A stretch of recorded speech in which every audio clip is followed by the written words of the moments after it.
Imagine.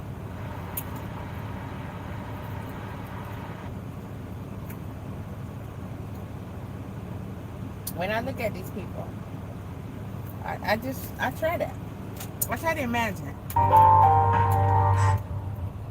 This thing keep forcing itself to play. I ain't never seen it do that before. Mm. Imagine. Hey, Justin. I should be. I hope so.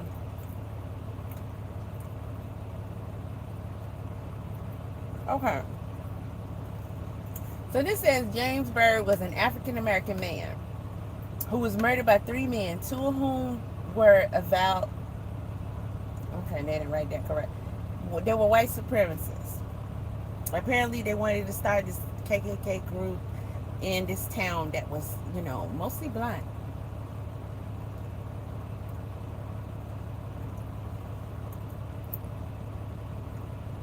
I need to explore over there too. Okay, so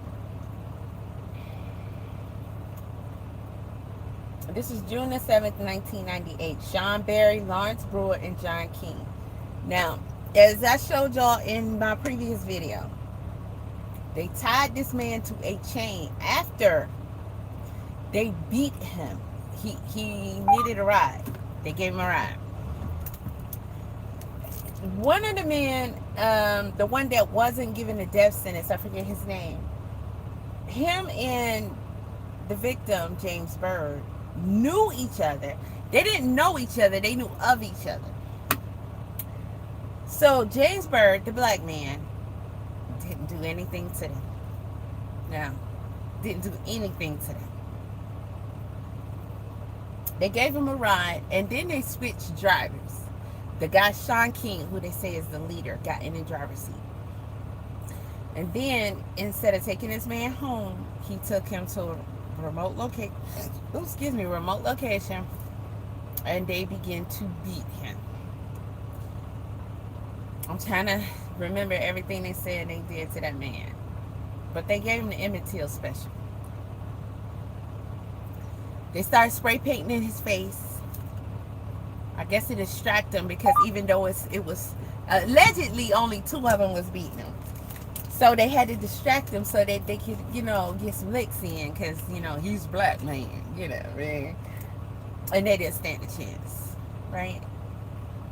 Part of their problem, right? What else did they do? They slit his throat. And now somebody said something about them shaving his head. I need more clarification on that, because I don't know if they're talking about from him sliding on the ground. Because why would you, and how? Clippers where? So I don't know, but they pretty much, they peed on him. They pulled down their pants and they shitted on him. Then they pulled his pants down. Now, I don't think it stops there. You're not gonna tell me they pulled his pants down and that's all. But it was to further shame. Now, they have been known to do that with black men when they beat them and lynch them and stuff. They definitely go there. They'll make sure you are exposed. Which, I don't know how that's supposed to be shameful. It don't hurt nobody but them. It don't hurt nobody but them, because they looking at a big old ding dong.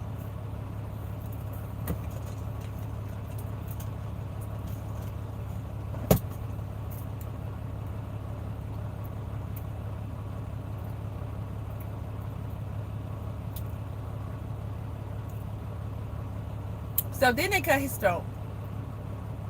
And then they took a long chain, which they had the chain. They showed the chain. It's in court. It's documentaries and shit that I've been watching, we've been listening to. Tied him to the back of that man pickup truck.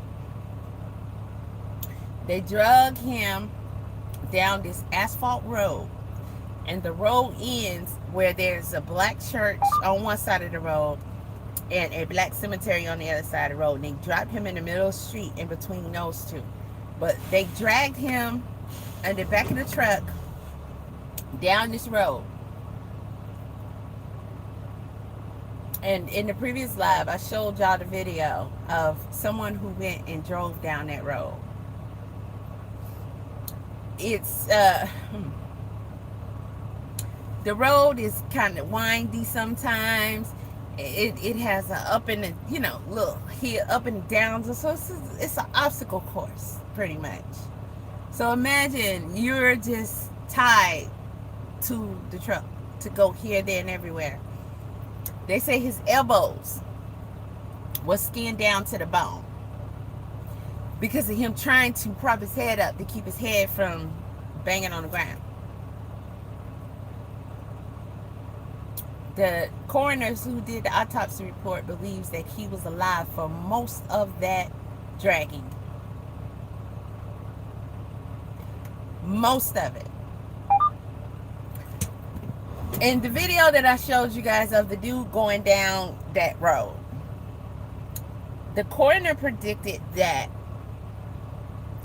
he did not pass away until he got to this certain section where there's a little, I forgot what they call it, but it's like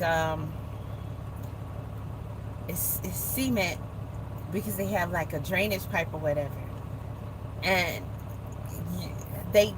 I guess they were going around a curvish part of it or a bumpy part, and it swung him around, and he hit his head hit that part, and it separated his shoulder from his body, and they believe that's when he died, and that's more than halfway to the church. So for most of that ride, while he's been skint, bumps, up and down on the road, and I know they was going fast, he lived through most of that. This is a man who didn't do nothing to them. Nothing. Not that that's an uncommon thing, right? But these people, the audacity, right? The audacity. They never expressed any remorse, except for the dude whose truck it was. He played the role like he felt sorry. He said, hey, I told them to stop, but, they threatened my family, and there's nothing I could do. He's the only one who didn't get the death penalty. I believe somebody killed him in jail.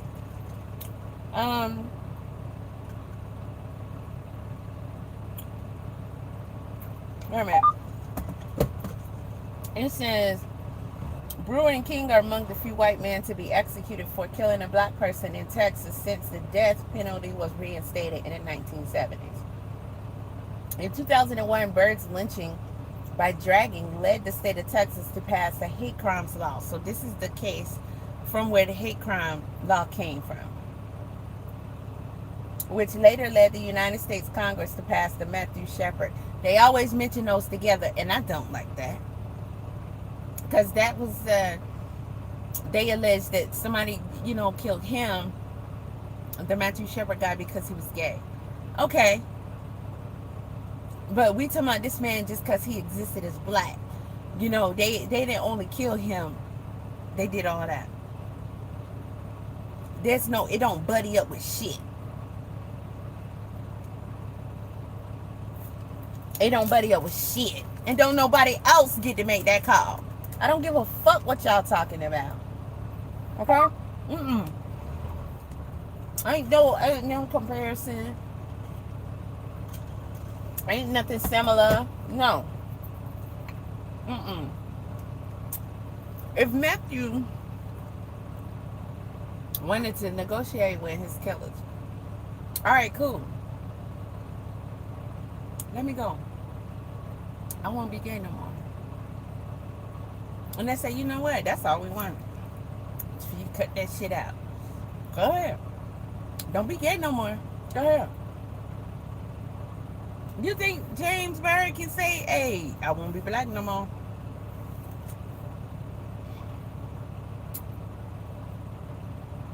All right, so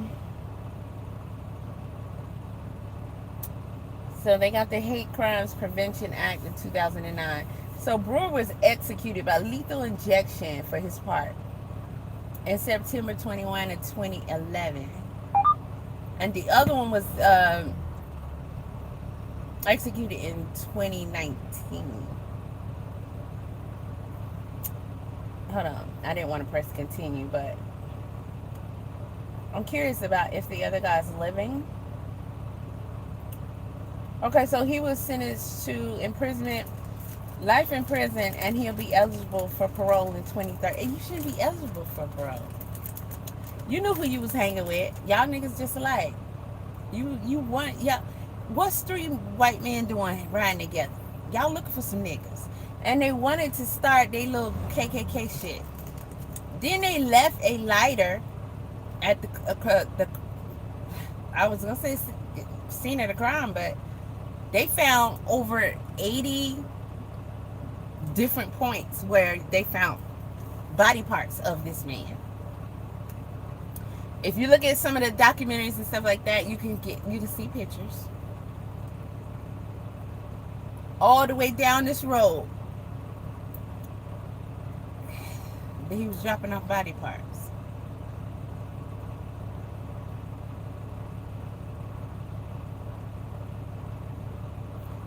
And you know, besides lynching, chaining a black man to a truck or a horse and dragging them was the second most popular way to lynch a black man. That's why this is called an actual lynching. It is technically called a lynching. They will also put you on two horses, put you on, tie you to both of them, and let them pull you apart. Or they do it by truck.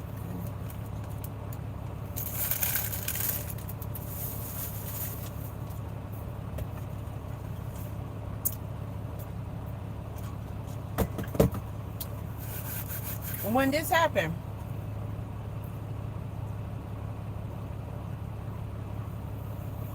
they still had cemeteries that was segregated.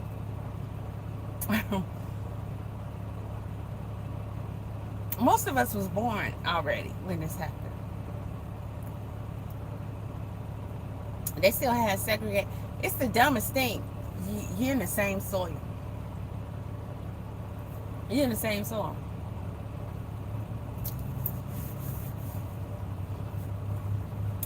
His family had to put a fence around his grave because they kept going back to his grave and desecrating his grave. They like to do that as a form of disrespect, as an extra FU, as a forever FU, and they'll keep coming back and keep coming back.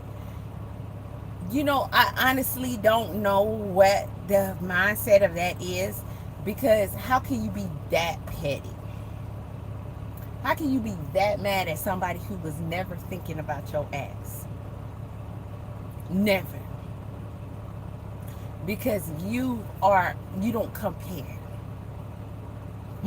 Because, bitch, you could never.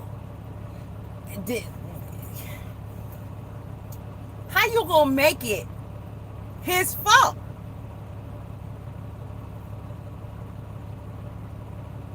How? Then they get mad at you for remembering it, for bringing it up, for telling the story. They never want you to speak on the type of things that they do. But they never stop doing it. Never stop doing it.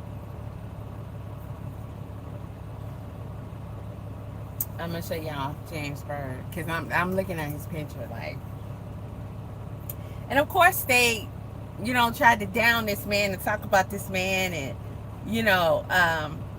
very horrific. I don't know why you laughing in the comments, but you probably one of them trolls I need to block. This man here. Now he had, from what I understand, a not so perfect life. Okay. Who else? Everybody? Yeah. I believe there was some struggles there. It's you'd be hard pressed to find a black man, especially back then, that wasn't having struggles due to everything that they've done. But they'll talk about you and claim that it's all your fault, choices you make to be that way, and you just terrible and you should be done away with, ran away, but they prefer you dead. Same way they call you lazy, say you don't want to do nothing, be nothing, you don't want to work. When your spirit and your soul is tired, you tired. None of us should have to work. I don't care what the hell people say about the Bible said, none of that. None of us should ever have to work. Not on this ground we walk on.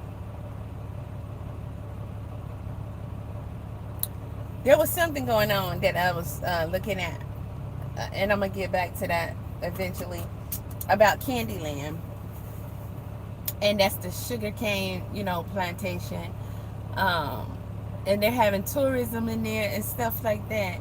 And it's like, that man, if y'all saw Django, that's what that was made after. The man, was very harsh. And he will work them from sun up to sundown until they drop dead and rotate them out. That's just how replaceable they deemed us. Because all they got to do is put you out there with, a buck. If they feel like you good stop, he good stop, and y'all gonna make a good, strong working nigga. And make y'all mate, just like they do cows, puppies, and just keep having their babies. And they take them, screw them, and put them in the field, pass them around, put them in the field. So I story earlier today with this girl messing with this white boy.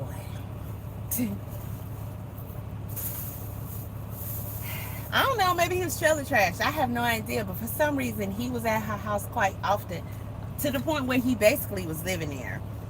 And she had a 2-year-old girl. Now, once they got finished investigating, they found out that dude specifically targeted her. So I tell y'all, be careful about people approaching you and you entertaining them, because you never know. I always say it is your job to find out why you met someone, why y'all introduced, what's that about. Because a lot of times you meet people and sometimes you feel a certain way, or you think you feel a certain way. You've already assessed and told yourself why you met him, and a lot of times it be for intimate reasons, right? Which is the craziest thing to me, because that can't be the case with everybody. We're more than that. But you're supposed to seek more than that, outside, more than just outside of yourself. And you are supposed to find out why y'all met. And that may require you to take your time, slow down, and just be receptive. Had that been the case in the way this woman moved, maybe she would have been shown that, this dude is up to no good, because he desired to violate the little girl. So he dated the mom to where he could be there, and obviously he played his role. And some people, unfortunately, it's not that hard. But for whatever reason, she trusted him, and she went to work, and he was watching the girl, and he had intercourse with her. That is a terrible way to explain it, because that's not what occurred. But to be as gruesome as it really, really is, I'm walking some fine lines over here on these platforms by doing that. But we understand. And it was so traumatizing for her that it took her life.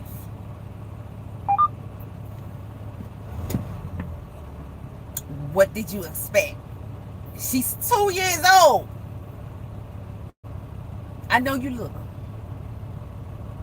I know you little. And that could have had something to do with it.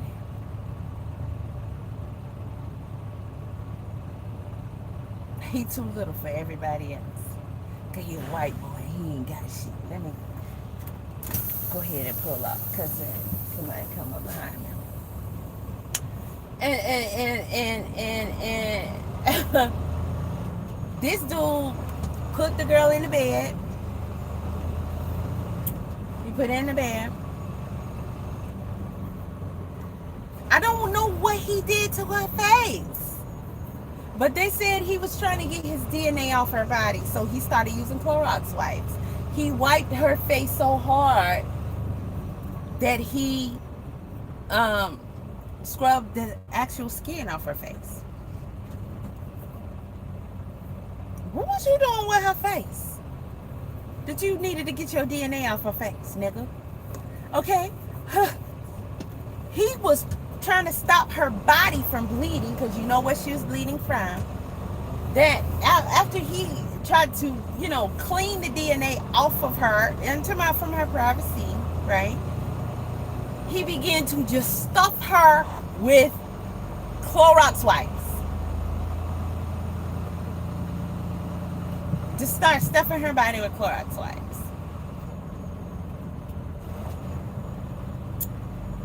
So when the mama came, she thought the baby was asleep. She thought the baby was asleep. And then in the morning, she saw the baby was not sleeping. Her eyes was puffy and all that. And then, went on from there. That's when they saw what it was.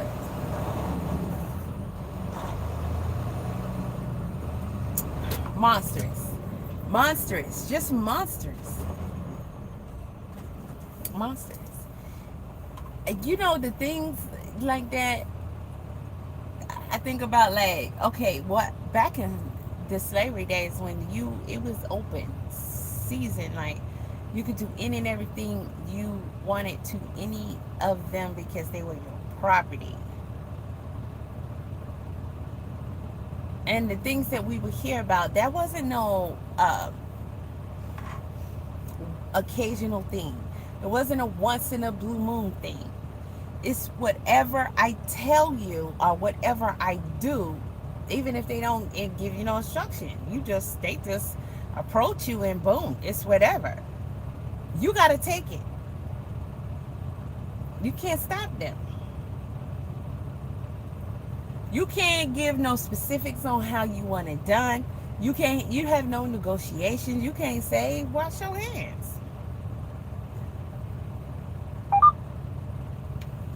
You can't control what is done in front of you, in front of your children.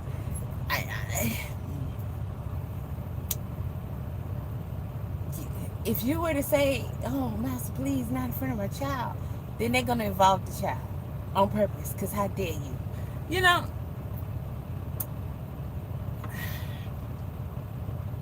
The things that have been done to babies in now time, I can only imagine back then. And if they die from it, what is it, hog feed? Unless they eating it. Nobody ain't gonna come looking for your slave child. You just breed some more.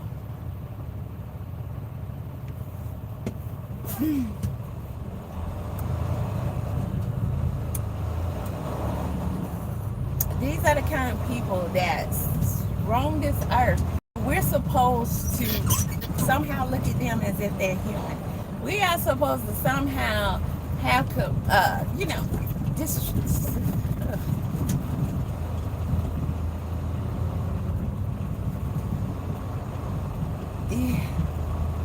without completing those thoughts, because I just think it's best that I don't. I don't understand when people choose to trust them in ways that they do. I don't. And to be honest, knowing where you're living at, knowing what a climate is like at that time, I don't understand why you as a black man will hop your ass in a truck with 3 white men. Okay? The only thing them 3 white men is doing, they going to an orgy that they had together. They coming from an orgy that they had together. Or they looking to hurt some black people. That's it. That is all. That is it. To think that you will be safe hopping in a truck in buttfuck nowhere with 3 white men.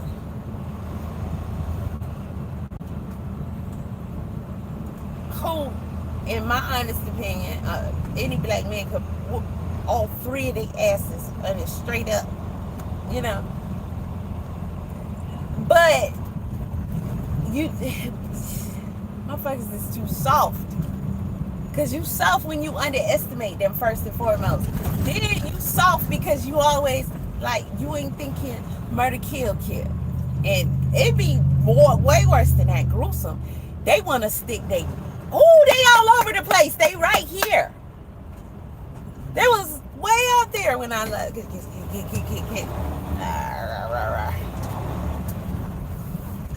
They are so huge, y'all. I gotta turn the camera around. They are so fucking big. Who is standing there in a freaking moo-moo? Oh my God, they are huge, boy.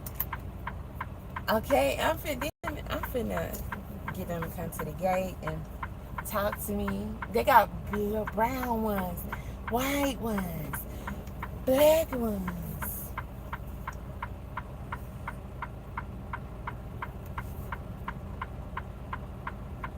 Every time I see them,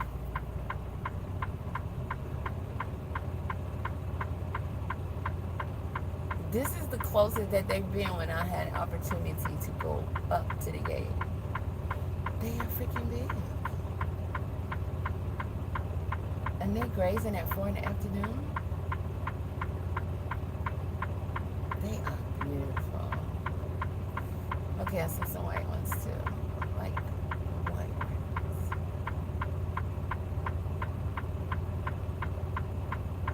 It's crazy because when they be grazing, they be eating like it's been a week or something.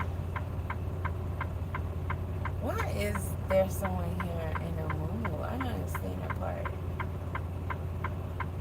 And then, like, he has on traditional clothing. So what do they do? Who they waiting for? How they get here? Why are they sitting here?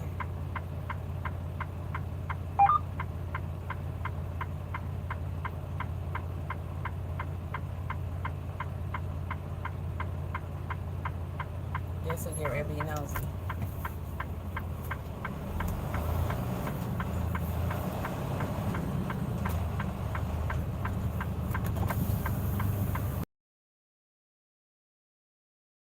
Y'all for somebody? You looking for somebody? Yeah, so my uncle's coming. To work here? No, my uncle does. And I was just meeting him here. You was bringing who here? Excuse me? You was bringing who here? No, my uncle, he's gonna go get his truck in Ellenwood at the shop. Uh-huh. And he's gonna come, so I'm waiting for him. Ah.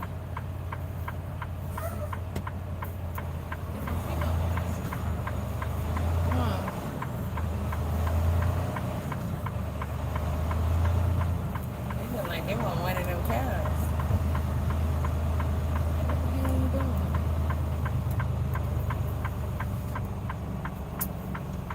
doing? It's sunny too. I'm finna go here, bitch. Yeah, because I was listening to this. And that shit had me heated, boy. I had to break. That's why I got to talking, because this documentary. Come on, homeboy.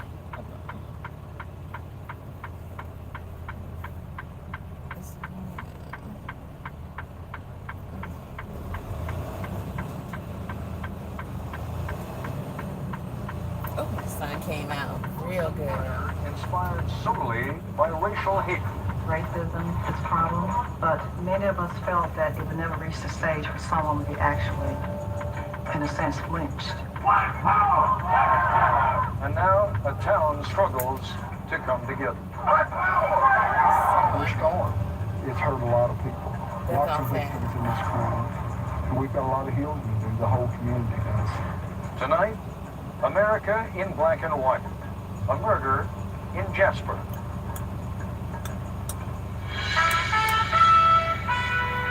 From ABC News, this is Nightline. Reporting from Washington, Ted Koppel. We never know for sure what the news will bring, and so we plan ahead, working on stories that may or may not get on the air as scheduled. As it turns out, 3 of the stories we planned for this week, very different from one another, nevertheless fit into our long-running America in Black and White series. Several days ago, we asked Nightline correspondent John Donvan to head out to Jasper, Texas. We thought this might be the right day to profile the town where a black man was dragged to his death behind a truck late last spring. Because the crime was particularly horrible, it and the trial attracted an extraordinary amount of attention. There were also certain assumptions about the town, and especially its white residents. Those assumptions turn out to have been overly simplistic. A Jasper jury today took less than 2 hours to find white supremacist John William King guilty of capital murder. I see, that's The good. town as a whole, it's roughly 55% white, 45% black, has been grappling with what to make of itself. John King, the convicted murderer, appears to be an aberration, but how bad are race relations That's a in possible Jasper? spot. Better, it turns out, than they were. Here's John Donvan. There are 2 ways you can look at the town of Jasper, Texas. You can travel at night down this And this country is road too where far from last the damn June, bathroom. James Byrd was So, dragged to his death. You can It's muse not about that the deep. evil this place I gave don't birth think to. I'm gonna be all the way down Or you here. can drive in by daylight, taking Texas 190 from Houston, and be struck by how very familiar, Sniff it out here, and too. ordinary, and American Jasper really is. A town that is not evil so much as it is unlucky. I'm going to pronounce the verdict at this time.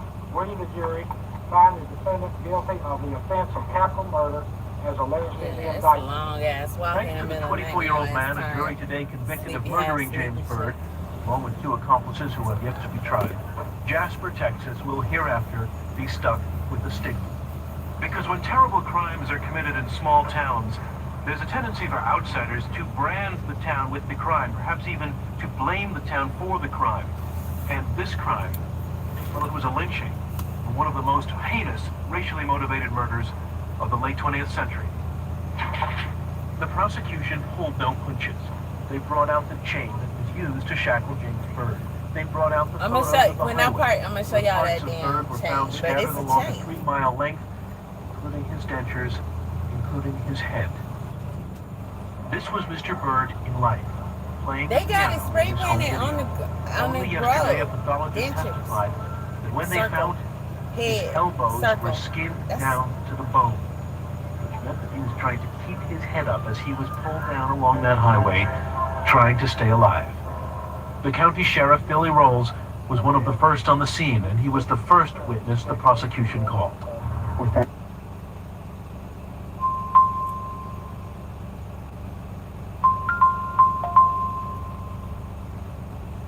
Who's calling me and fucking why?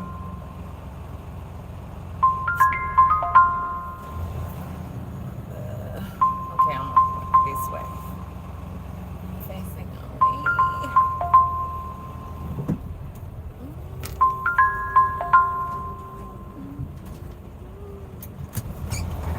with the KKK, and it didn't take long then to start putting things together, and I knew we was in trouble then. I knew that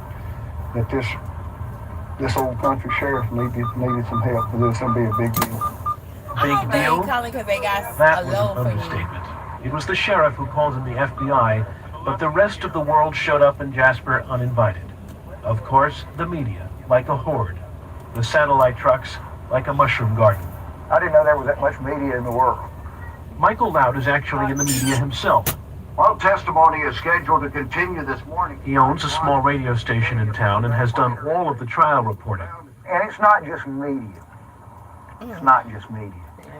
I mean, everybody else in the world, you know, they had attorneys coming around. They had ministers by the hundreds showing up, you know. I mean, it was like everybody just wanted to latch on to them and get into the spotlight. The them that Lout refers to are James Byrd's father and sisters, who, according to a friend, finally stuck their telephone in a drawer because it never stopped ringing. Oh God, hear our plea. And when the Reverend Jesse Like a profile of the town where a bunch of Texas will hereafter be stuck with a stigma. Because when terrible crimes are committed in small towns, there's a tendency for outsiders to brand the town with the crime, perhaps even to blame the town for the crime. And this crime, well, it was a lynching, one of the most heinous racially motivated murders of the late 20th century. The prosecution pulled no punches. They brought out the chain that was used to shackle James Byrd. They brought out the photos of the highway, where parts of Byrd were found scattered along a 3-mile length, including his dentures, including his head. This was Mr. Byrd in life, playing the piano in this home video.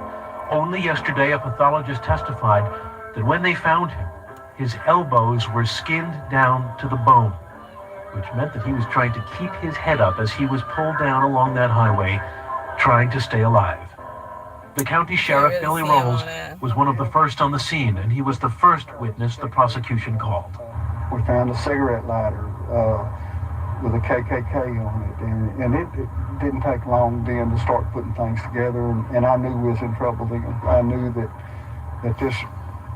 this old country sheriff needed some help, because it was going to be a big deal. Big deal? That was an understatement. It was the sheriff who called in the FBI, but the rest of the world showed up in Jasper uninvited. Of course, the media, like a horde. The satellite trucks, like a mushroom garden. I didn't know there was that much media in the world. Michael Lout is actually in the media himself. Well, testimony is scheduled to continue this morning. He owns a small radio station in town. I honestly didn't understand what that chick said, because she is standing there with another guy, right? And, hold on. Greetings. Hey, Tina, it's Michelle. Hey. Hey, you're on standby tonight. I know. I know. I got a guy that called in. He's got to go to the hospital. He picked up that man.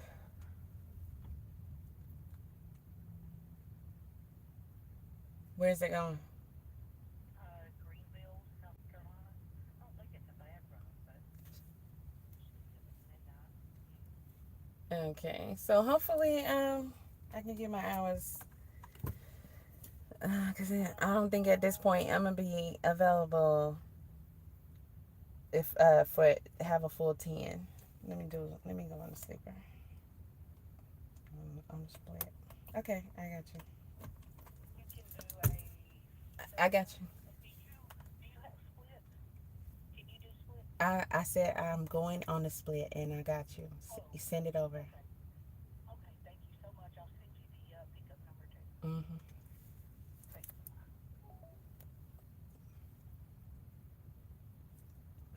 Yes, Jeremy. Every time I'm on standby, if she's working, she always got some bullshit. And I know good and hell well she be lying. She be doing that to give her white friends. She be like, go ahead. I'll give it to her. And it picks up at midnight, bitch.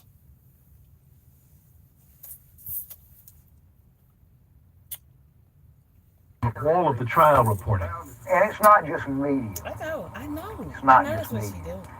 I mean, everybody else in the world, you know. They had I can hear attorneys the coming fuck around. shit They in had her voice. ministers by the hundreds showing up, you know. I mean, it was like everybody just wanted to latch on to them to get into the spotlight. The them that Lout refers to are James Byrd's father and sisters, who, according to a friend, finally stuck their telephone in a drawer because it never stopped ringing. This is you know what? This is the one thing I hate the most. When a fucking dispatcher tells me it's not a bad run. Bitch. You ever say that to me again. You don't know what the fuck a bad run is because you don't run it. Here, She was this close. And when the Reverend Jesse Jackson came to town to minister to the family, even the local black clergy was disgusted. This is Kenneth Lyons, pastor of the New Bethel Baptist Church, where the Byrd family worships. Do I report accurately that you were concerned that Reverend Jackson might stir things up also? Yes, I was concerned. I didn't think he had given me the proper respect as the Byrd's pastor. He was interviewing them, and I was here at the church. That was your territory. Yes. So I was kind of disturbed. In the end, Lyons and some other local people approached Jackson and requested that whatever he said in public, it be conciliatory, not inflammatory. That is precisely what Jackson did. Here we've seen an assertive Anytime I white think I'm gonna do leadership something, relate to it's gotta an be assertive one of them black leadership motherfuckers. The fuck to start the my next dimension shit of up. Jasper's existence. So you tamed Jesse Jackson. I tamed him, but Bitch. I think You made the point. I should Yeah, I go made down fun. there. Jackson may have irritated some people, but these men caused a lot more concern. Members of the new Black Panthers, they showed up in Jasper carrying weapons with the stated purpose of rallying black people to defend themselves. They walked the streets, gave some people a good scare, and they made speeches. Black laws for Really, all I'll black close that people door. and black power. You know what they were saying overall? Wait, what the fuck? Is this the KKK? Fucking bitch. Don't send me this shit.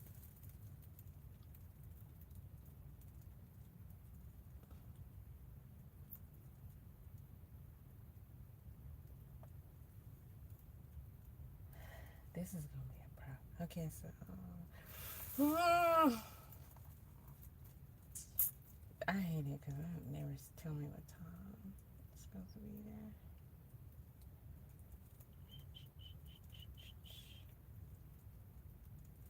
So today's the 5th.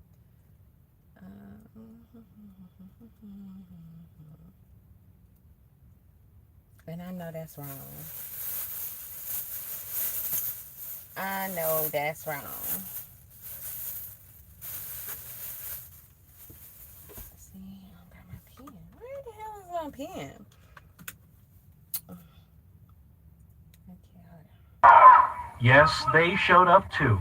And the concern in this community, where whites just barely outnumber blacks, was that the murder of James Byrd could turn the two populations against each other. It did not happen. Yes, there was this scuffle in the street one afternoon, but except for the cops, everybody else involved was from out of town. Where were the people of Jasper? They were coming together. From the very first, starting with the prayer vigil the week that James Byrd died, whites and blacks have shared the outrage, shared the grief, shared a belief that this crime was an aberration that could not be allowed to undermine the community. When we asked lighting store owner Dot Scheibe what she thought of the murder, her husband Harry answered for her. Let me tell you what her reaction was. Let's build some gallows and hang them. Yeah, well. Really. And that probably was the general consensus of the community. Black and white clergy took it upon themselves to preach a message of healing. They were all there at the funeral, and even now they still preach about the need to heal after James Byrd's death. And in a town with more than 30 churches for fewer than 8,000 people, that is a lot of preaching. I know she We doing that fear the because gospel God of tells love me more so. than we fear the gospel God of hate. tells me so. We I seek know that's what the for fuck she be doing. harmony and peace. And you can't fight fire with fire. She taking shit off her It seems goddamn to have friends worked. and giving it to Jasper me. has held together Fucking despite bitch. the terrible murder, despite the pressure from outside. But that does not mean that Jasper is quite the same place it was before. In fact, it isn't. Residents of this small East Texas community are now asking themselves, how much of a race problem do we actually have? That in part 2 of John Donvan's report when we come back. This is ABC News Nightline, brought to you by the New York Times. We look at it forwards. We look at it backwards. We offer a voice where there was none. The New York Times. All the way up. Every day we reveal a world of perspective that Ain't nobody others going to no miss. fucking hospital. Ain't nobody going to no. Who going to the hospital? Nobody. Nobody. The New York Times. Nobody. Expect the world. Nobody. No sample. I hate when somebody try to play my face. Especially when they don't know that I know they play in my face. Because they don't think that it's a possible way for me to know. It's, I know. I know you are. Wants to hear productivity is I know you are. And if you're slow, you're dead. I don't know how we did it before. What? Everyone and everything working together. Yeah, they recorded the old He commercial. confessed and begged for forgiveness. Could you forgive? 2020 Wednesday. House fire is a race against time. Of course, concern. We're all pro our attitude. All pro.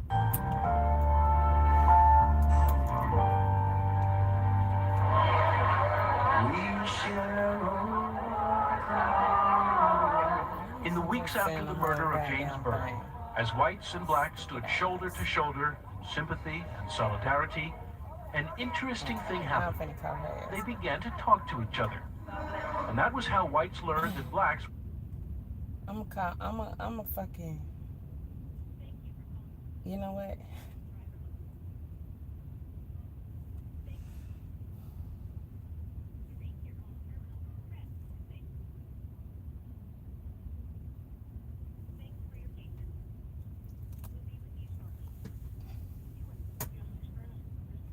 Yeah, what time does this load deliver?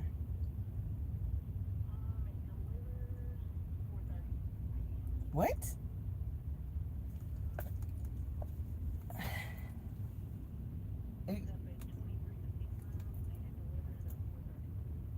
You didn't send me the address. This is that's a tight ride.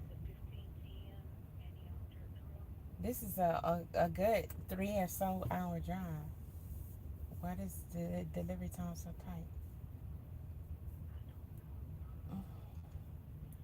tight? Can you do me a favor? Also, can you never say to me that this is not a bad ride to any load? Because unless you're running it, it's no way you can know.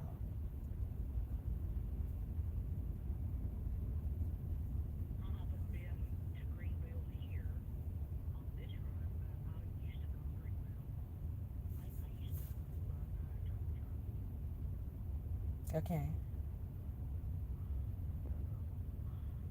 It still applies though.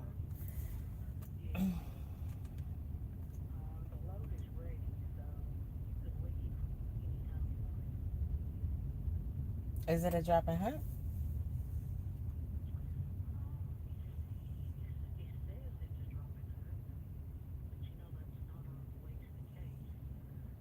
Because this is not a great time traffic wise to be out there.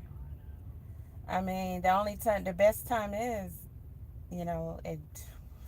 after midnight, yeah. Other than that, that's a whole stress factor.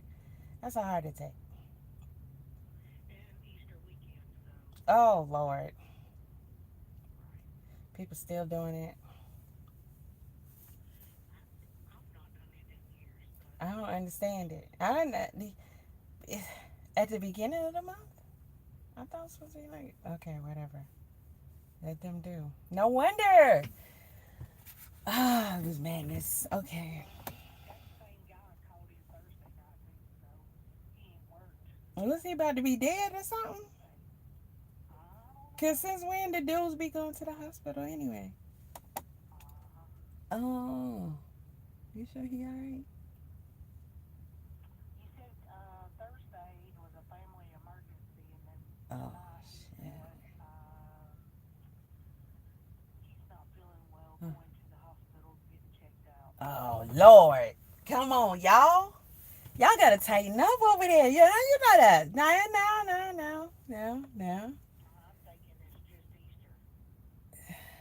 That don't even sound. I mean, now that's different. Well, wife going into labor now, that makes sense. But you, a family of mercy, and then you talking about you don't feel good. That's little raggedy excuses you get. Come on now. This is a dedicated account, so is unless it's something you gotta call out for. He must like it like that. Well, maybe he should go over there and be on a regional. That might work out better for him. Could be that too. But it's no point in being on a dedicated account if you're not gonna make every effort to be available. That's kind of the point of the perk. Of-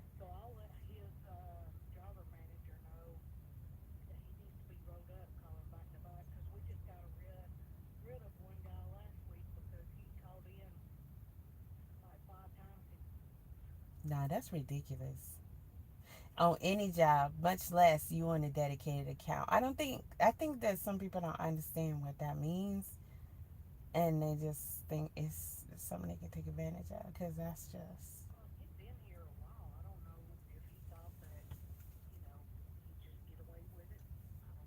Mm, yeah, because I'm not feeling well. Plenty of people don't feel well and they still get out there and work. During that week where they was like, oh, so and so sick, I was like, hell, I'm sick too. So yeah, I kept working. Right. That's pretty much what I felt like I had. You're lying. Since when? I just talked to him last week. Did you guys know this was happening or is it sudden?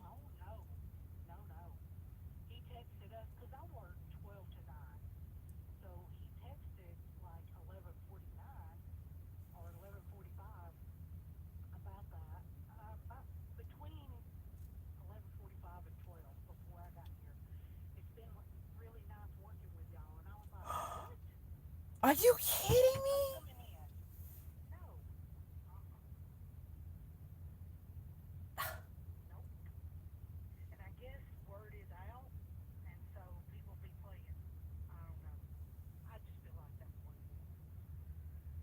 Wait. You said what? Word is out and people be playing?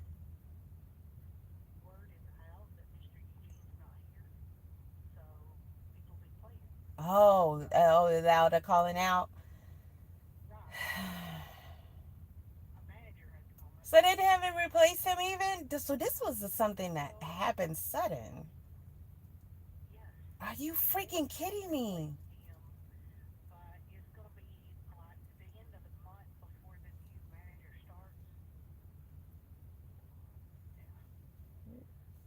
I, I how long has he been here? Okay. But he came over from a different department or something, right? A different. So, of course, you probably haven't spoken to him for details. Like, is he fired or is he switching to? I mean, I feel like if you're switching to a different, I don't believe it.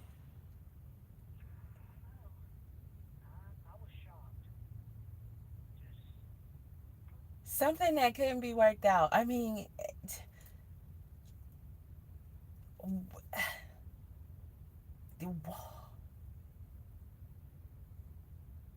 that's a the bad sign. This is Eugene, though. I mean, wow. Ah, yeah. So this was last week.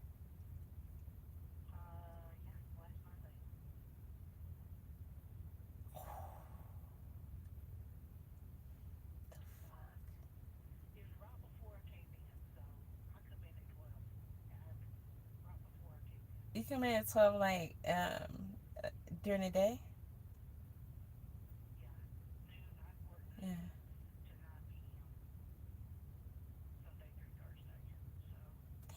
Damn. What could be so serious? This is crazy. Not the freaking manager.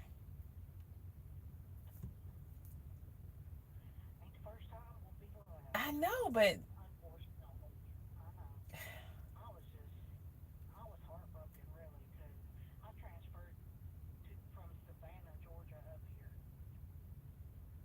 yeah, Eugene is the man. Ugh. That makes you wonder about, what kind of replacement is there gonna be? Like, yeah.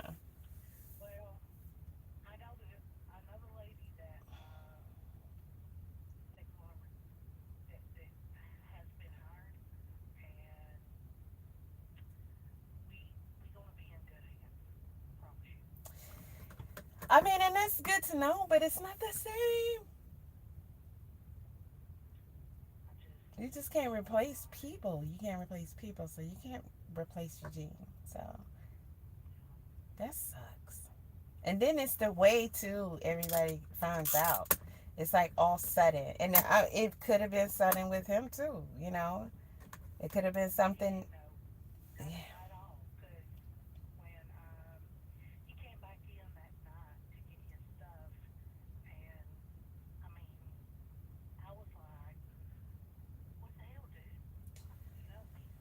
I'm overblown.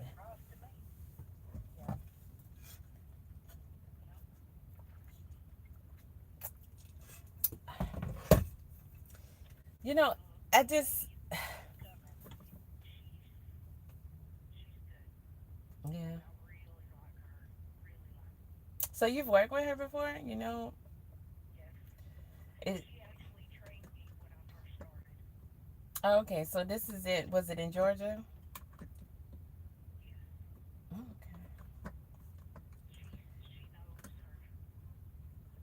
So with that being said, are you sure they're not just rotating them for a while?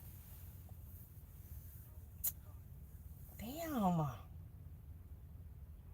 I know everybody in the office is not happy about that. Hmm.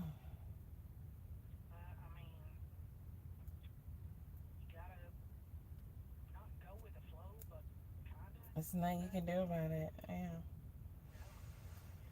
Mm.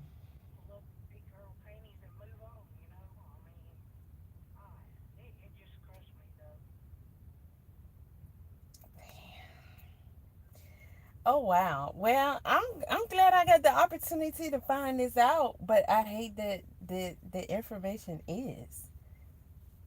Jeez. And that's crazy. Everybody turn around calling out and stuff. That's when you really supposed to show up. Yeah. Because that don't help. People gonna be like,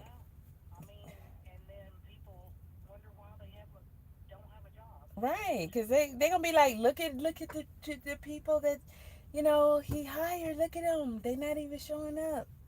Stuff like that. So it's, and to be honest with you, that would be the last time, like, you know, the wrong time to even be trying to do something like that. Because if your boss got gone, like, what you think you are? Like, not being available, that's why you getting salary. So because you're dependable, you're available.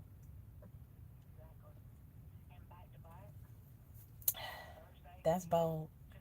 That's bold. And the reason is not even something that makes sense. Mm-mm.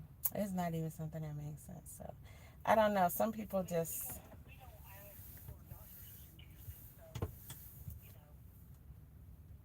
yeah. Yeah, but I mean, it's not even realistic when you're talking about a whole adult. Nobody's gonna, when you look at risk versus reward, it would have to be something that's an emergency, something that you absolutely know that you need to go and get it seen and treated.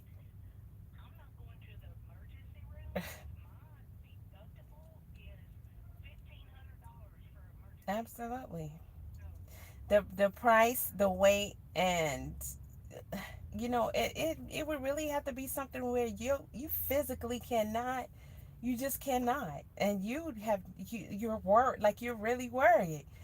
Eh, I'm talking about a real freaking emergency. At the end of the day, nobody's just gonna be like, you know what, I might need to go get this checked out. Yeah, it just don't sound. It sound like BS. And that's not cool because there's a time and place for everything.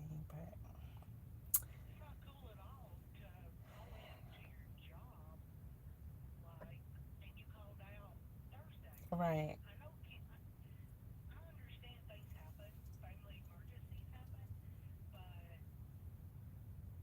yeah,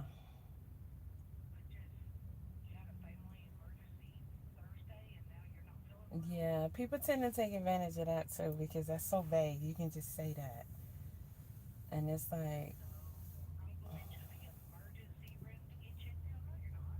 mm-mm, mm-mm, no, mm-mm. Yeah, yeah. Most adults who work a job, who are the breadwinners, you're not just hopping off and going to the emergency room, and then that's gonna throw off your true up. That's a mm-hmm. Yeah, urgent care or something. That's crazy, and you throwing off your true up too. Man, I'd be hurt. I'd be hurt. I wouldn't be okay with that. Like, who can be okay with that? You don't got no bills. 2 weeks in a row. That's a big difference in pay. Yeah, but I mean, like for 2 weeks, he's not getting his true up. Hey, how old is he? 12? Because I mean, like,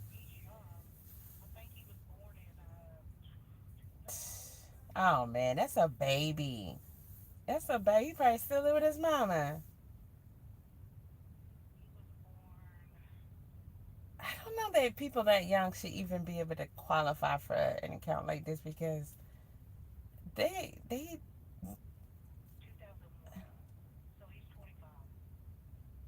that is so young.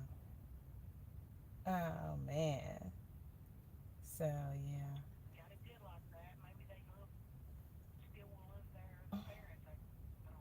Put his ass on regional, he'll be hollering like, "Oh, I had it good." Yeah, fool. You did.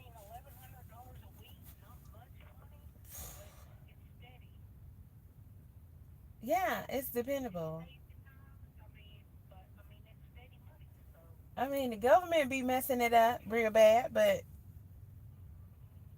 that's a big difference to what you gonna get without the truth.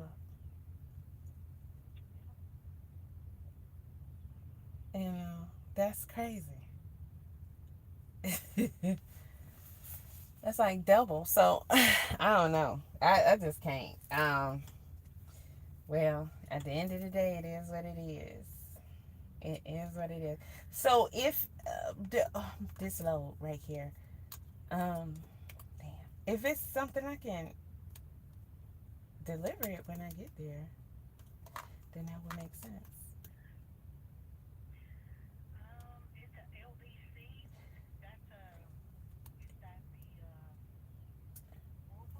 I think I've been here before too, recently. It, that's what I'm trying to figure out. It doesn't say.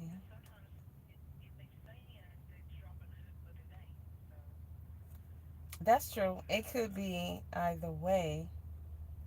When you get there, it says appointment time is 4:30. Mm, so I don't know.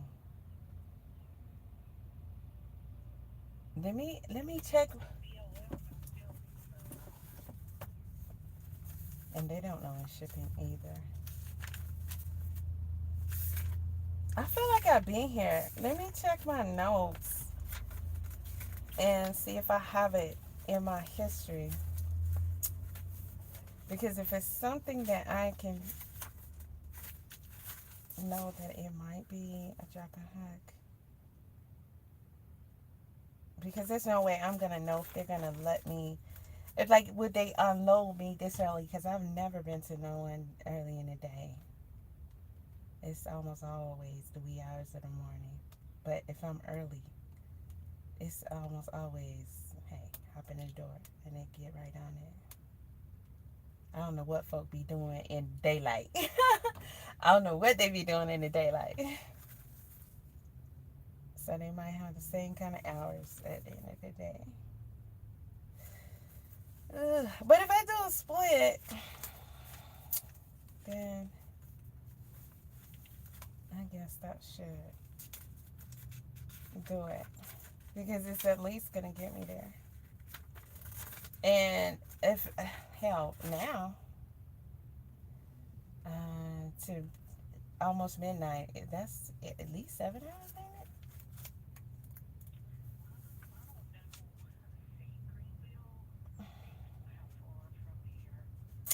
Now I'm talking about until pickup time. That is pretty much, it'll be 7 hours. So it'll be the bulk of the split. Mm-hmm. That, but I'll have to.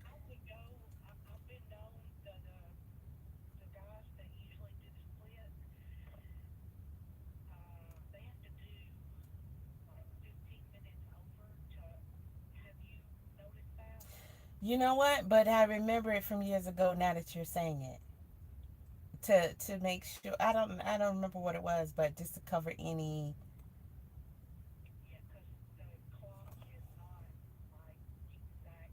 Mm-hmm.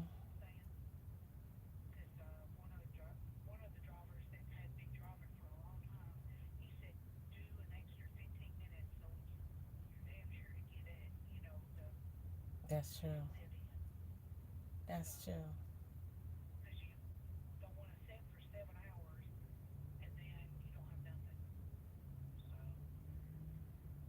Yeah, I did that last time. I was just short. So the only thing I can see interfering with that is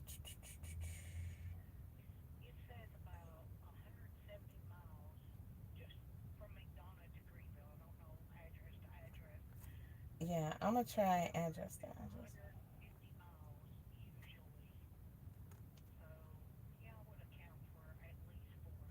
And let's see, I don't see a trail stop on the way there, so that's good. All right, so 195 Kingman Road. Oh no, damn, wrong address. Okay, 1510 Annicott. It seemed like it would be just right there.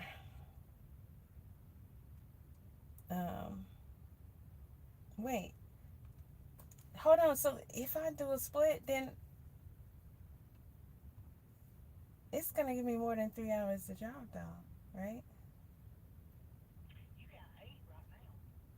I know, but my only concern with that is what's gonna happen when I get there. You know, when I still have to wait, and going through this traffic wouldn't be worth it if I don't know that, because this would be stressful and it'll take longer. This is this traffic right now is just mm-mm. Especially right here. Okay, Annicott, can you spell that for me? Cause uh-huh, it's CH. See, it's showing up. Georgia. What's the city? Somerville? Oh, Greenville. Okay. Let's see.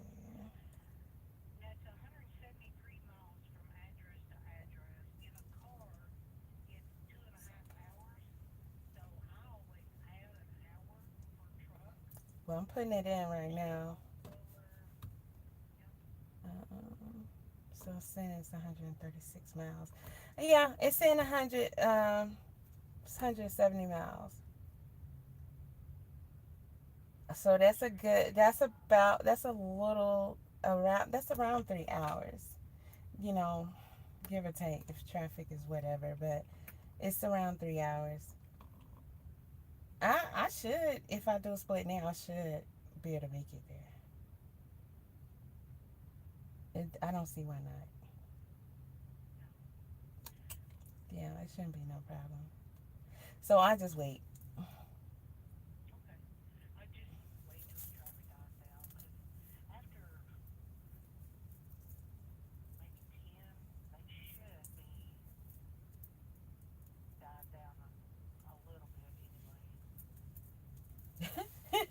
Should.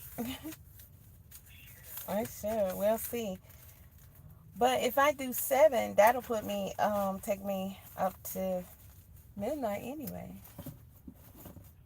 Yeah, so it'll still be the same thing. So I should be okay. I should be okay. I don't know about these people keep calling out. They better cut it out. Man, damn. So when are we getting the new manager? Is everybody gonna meet her?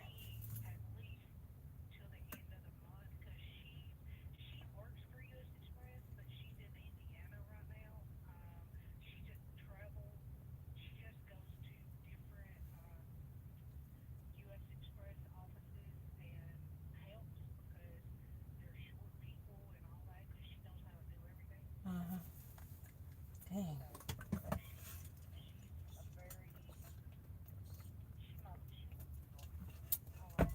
Okay, so you're talking her up now. All right, I hear you.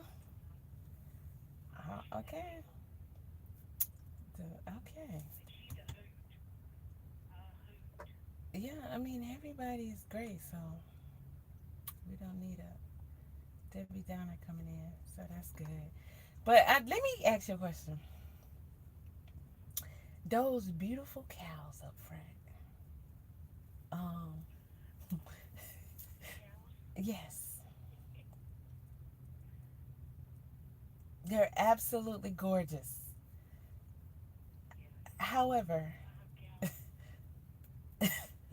why do we have cows?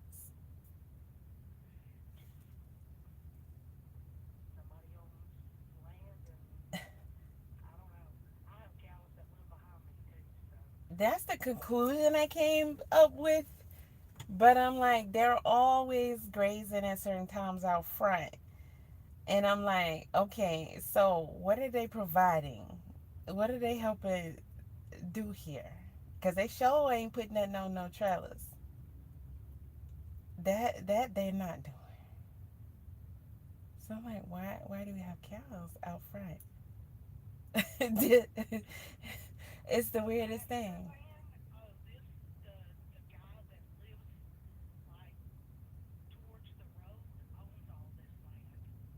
Mm.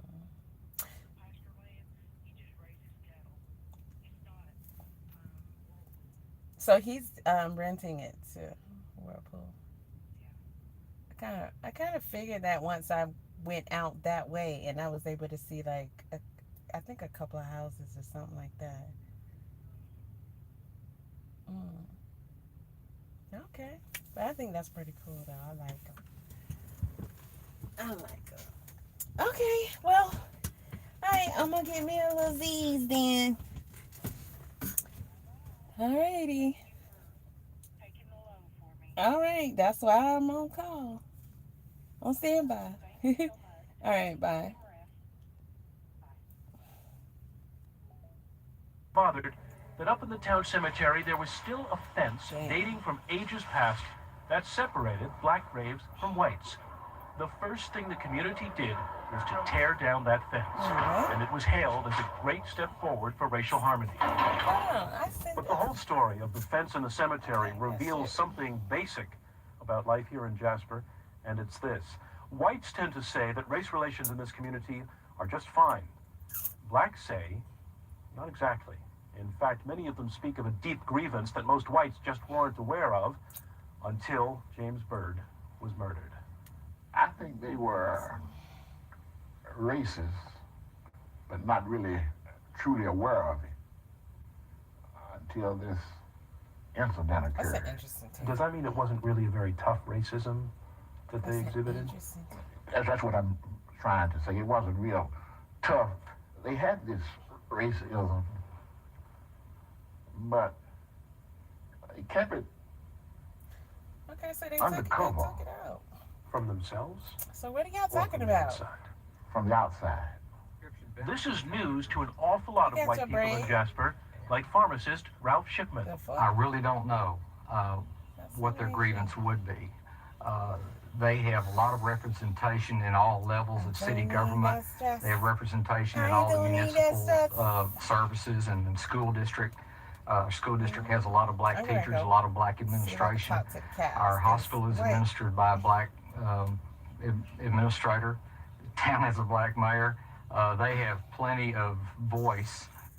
Now, if all of this is true, and it is, and if people seem to get along generally in daily life here, and they do, then why indeed do blacks in Jasper feel that they're not being treated equally? It is, says Willie King, who works for the gas company, the little things. We don't have a black car salesman. We don't have a black loan officer in a bank. As many blacks as there are, and as many people do business and put monies in banks. To say that there is no racism in Jasper would be like saying the sun is not going to come up tomorrow. And Adrian Rollins, a college-educated forklift driver, we watched shooting hoops. A lot of blacks here don't get a lot of opportunity. Then when you go to college and come back home like I have done, they still treat you the same. Which is what? How do they treat you? They treat you lower than everybody else. And how do they do that? You have a degree. The white person does not have a degree. But yet and still they pick the white over the black. I don't think that's fair at all. It comes down to a complaint about white attitudes. And you might discount this as black oversensitivity, except in the last several months, whites here have taken a hard look at themselves, and many now admit that what blacks are speaking is the truth. The sheriff, for example. You mentioned that a lot of people in the community have taken a hard look at themselves. Does that include you? Sure does. And what did you see? What did you see? I thought that, and still think, that I'm a good guy. I think that I'm colorblind. But it makes you look and think when you get someone that's of a different race than I am, turns in an application, it makes you look at it a little better. I thought I was doing that, but I haven't gone out of my way to talk to people like I should. I just knew I was going to be here until 6 o'clock and then I'm gone. That's right. Yesterday when I got in my car, there was about a 5 or 6 year old little black kid and his mom over there. I know that. Probably a year ago. I'm going to the hospital and getting checked out. It's some bullshit. Don't no grown ass person talk like that. And said hi to. And you forfeiting your money, just like you do, and everybody else does.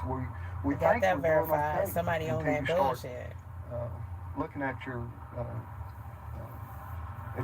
Man, they need and up to at the middle see school, him teachers and other staff have over learned a there. lot in diversity training that was launched in response to Byrd's death. And I'm not going to shut up either, because I'm not going to be here taking everybody's shit just because I'm on standby, just because they want to fuck off. Fuck that shit.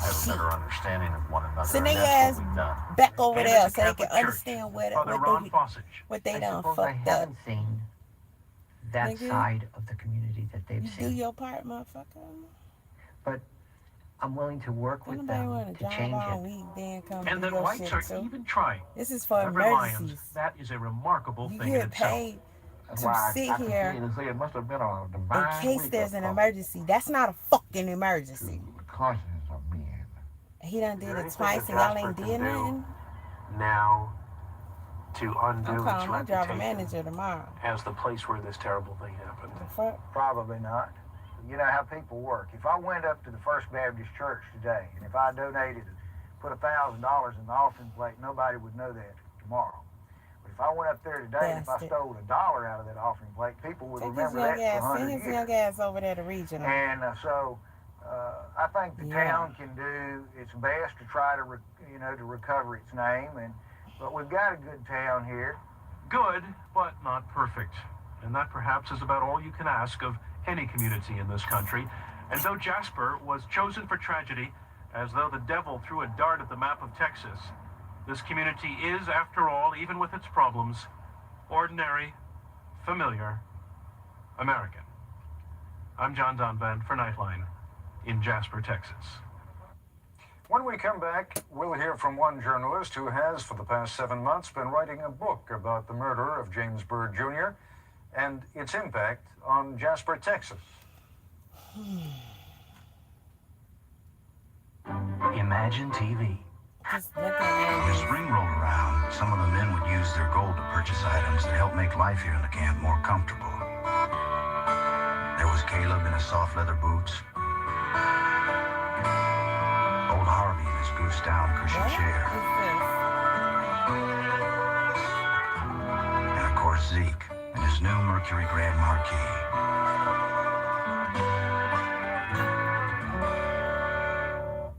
Courage.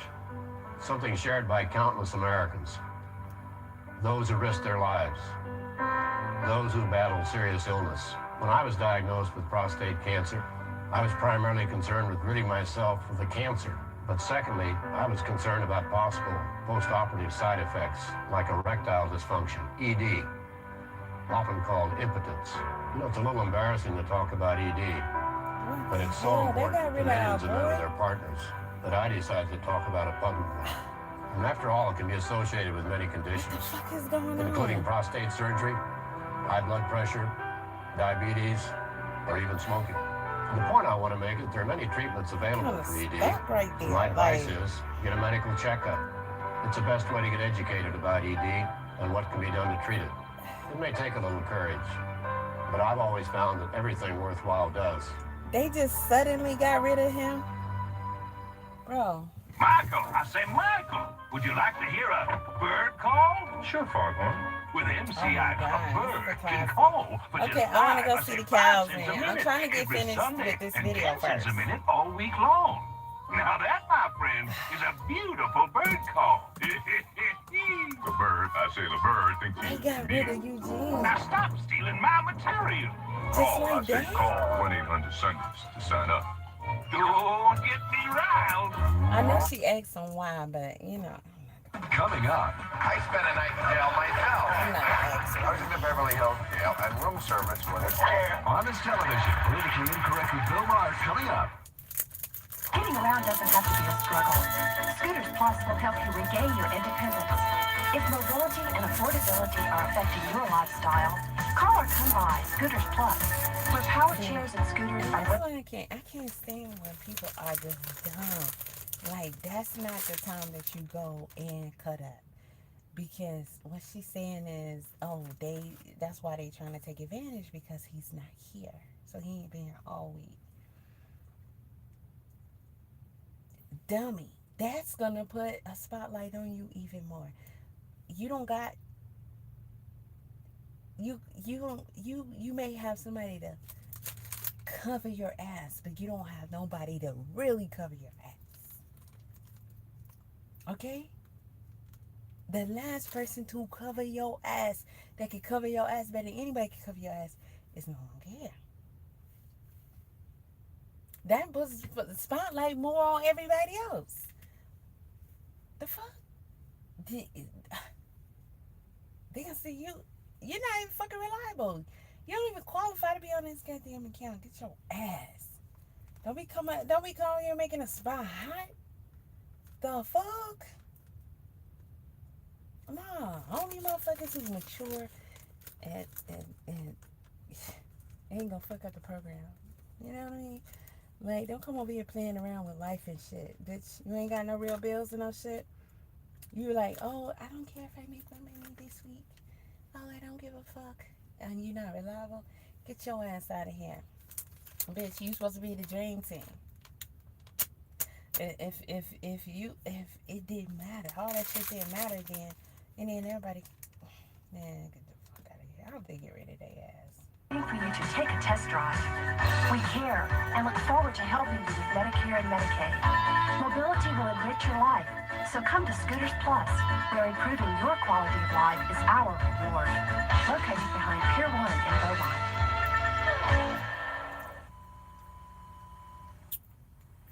Joining us now from Jasper, Texas, is Dina Temple-Raston, the White House correspondent for Bloomberg News. She has been back and forth between Washington and Jasper, Texas, ever since last June. Tell me, how did your preconceptions about Jasper hold up? Well, I think I pretty much thought that Jasper was going to be very racist. And as it turned out, Bill King really was an anomaly. And that the black and white here have traditionally always gotten along very well. And this dragging murder is something out of the ordinary here. And yet there were certain things. I think it clearly raised white consciousness from what I'm hearing in Jasper. They didn't realize that they were still holding on to some of the old racist views that perhaps they had held. Well, John Donovan had a lot of really good points in his piece, and to put a finer point on it, I think the difference here is a generational one. I think that some of the people who are 35 or 40 know how to deal with these racial issues much better than younger people like Bill King's age. And here, one of those big problems is... We need to have team meetings, because to be honest, one of the reasons why they could be getting rid of him is because the team isn't performing well. So they're going to bring somebody else in. And then this chick, she told me, oh my God, they're going to reevaluate things. All right, why are we not, why,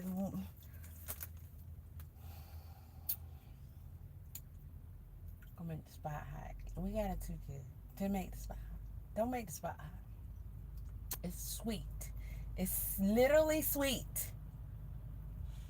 The fuck?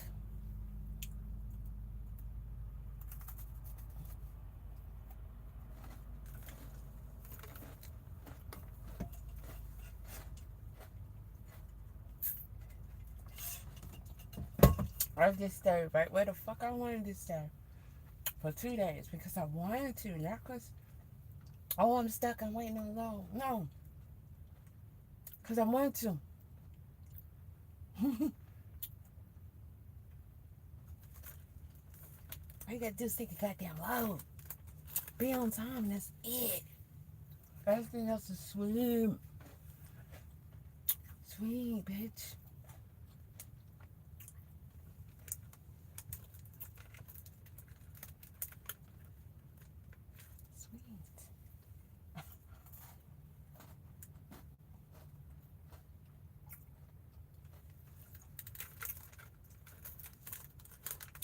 $2-3 a week, tops. You're not getting that over there.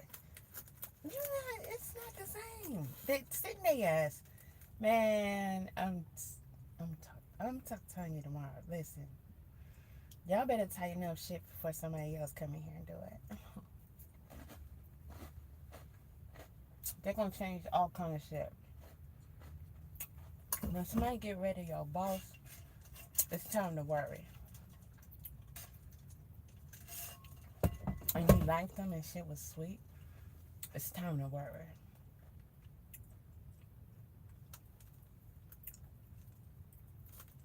I mean, he's not making them happy. And it could be all that rebel outlaw shit. You've been fucking up in every department. You got too many videos, you got too many violations, you're not showing up, you calling out, doing all this shit. Man, that's not, we don't do that over here. Take that shit over there.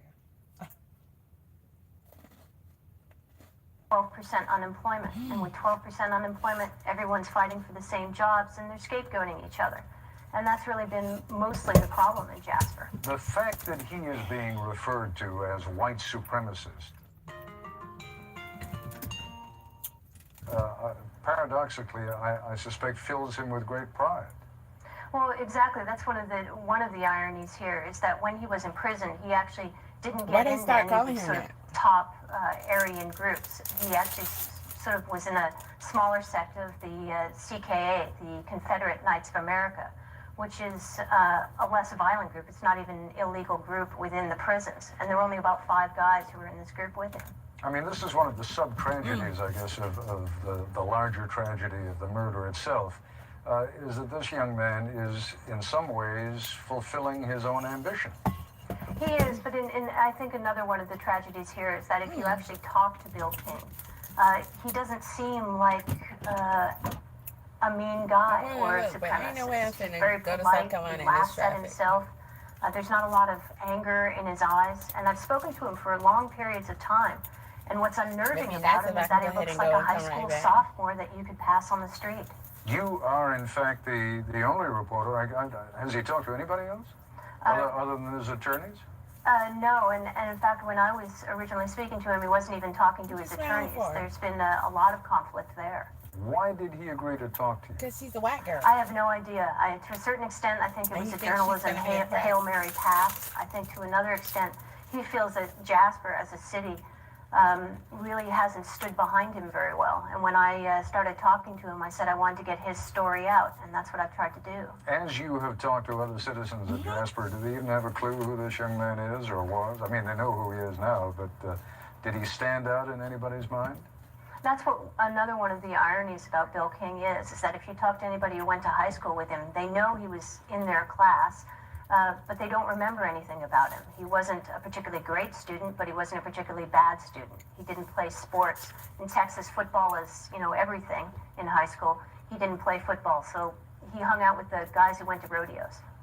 And as he now looks back on it, did he set out to commit this murder? Was he setting out to commit some sort of an act that would make him well known or make him acceptable within the white racist community? Or do you think it was just a spur of the moment thing? Well, I'm not sure. I mean, certainly there's a lot of evidence that seems to indicate that this is something that he planned for a long time. When I asked him about these letters in which he was supposed to be setting up a gang in Jasper, he said he wrote all these tracts when he was in jail, and he didn't even know that they were still in his apartment, and that this wasn't something that he was doing.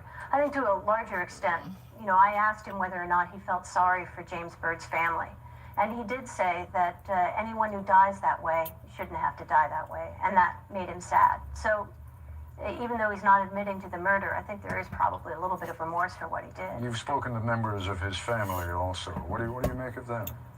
Well, I think the first thing everybody wants to say about Bill King is that his parents must be racist and this must have been a learned behavior. But in fact, his father, Ronald King, is an absolute doll. His DNA? And he has black and white friends. And he's a very, very sensitive guy, cries a lot, very upset about what happened to Bill, doesn't understand how this could have happened, blames his 2 years in prison because Bill was never like this before, never violent before. And I think the simplistic explanation for all of this would be that he came from racist parents and this was passed on to him, but that just isn't the case here. Dina, thank you very much indeed. Absolutely. Nice to be here. I'll be back in a moment. Oh man, it's early. Did they test through the router? We're merging two totally different bank networks. Gotta work seamless. AT&T says it's more crunch. And baked ruffles have a lot less fat than Pringles Original. The taste is gonna rock your world. You ready to rock? New baked ruffles. Ridges that rock. This Thursday, the movie event that will take your breath away. They're four friends who share everything. He was the one I'd been waiting for all my life. Their hopes. What do you want from a man? Everything. Their heartbreaks. You're leaving me for another woman. Their happiness. And through it all, they have each other.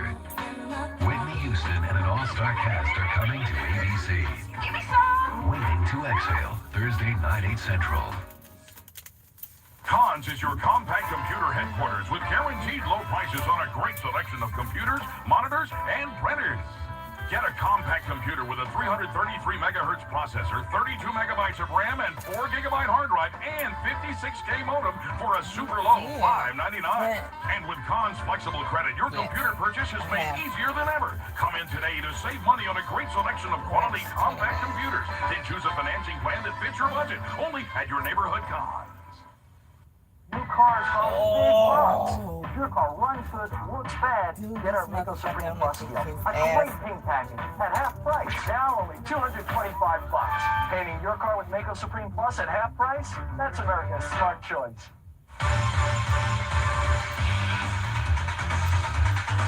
runs a mean courtroom.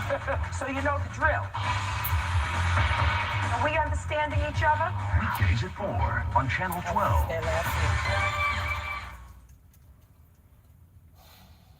As the jury in Jasper considers whether to impose the death penalty or life in prison for the killer of James Byrd Jr., a conversation tomorrow with the victim's sister on Good Morning America.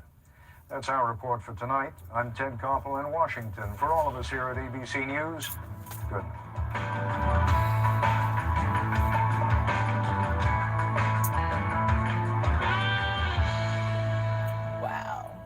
Nightline has been a presentation of No wonder ABC he don't want to News. go. More Americans get their news from ABC News than from any other source. ABCnews.com. That hold Now that part long of the for Code his ass Network. when he get back. I'll make him Tomorrow fucking on World take it. News, some HMOs too busy counting pennies, but others making house calls. Who'd believe it? On World News tonight. The show's over. Life-saving fire safety tips. Wednesday night on 12 News at 6. We don't sell computers, TV, stereo.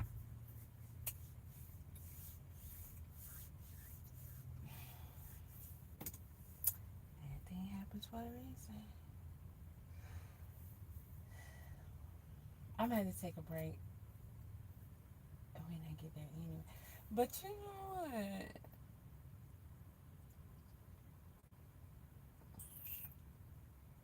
This is gonna be tight, cause I'm gonna be late getting out, which is my fault. Cause I should have left earlier to get here. I should have made sure I was gonna be good at midnight. But you know, I really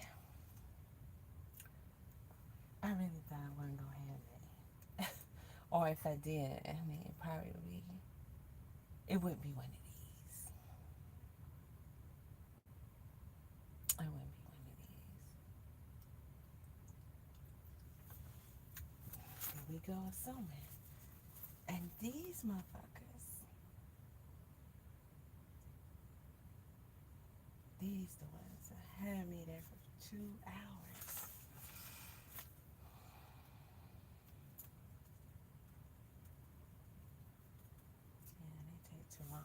They take way too long.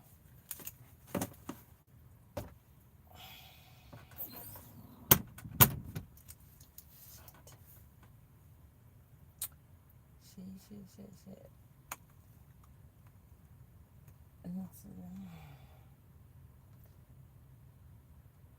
4:30.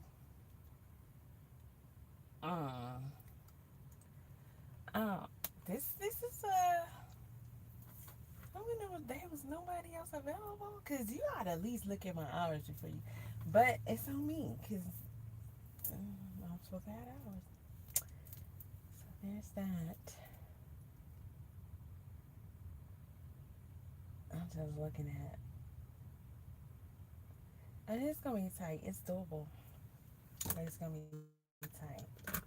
What the hell is V-Line doing with this raggedy, ugly papoose? Nobody cares about this whack ass interview. And he's sitting there with shades on, looking stupid as a grown ass man. With the dumb hat and jacket to match.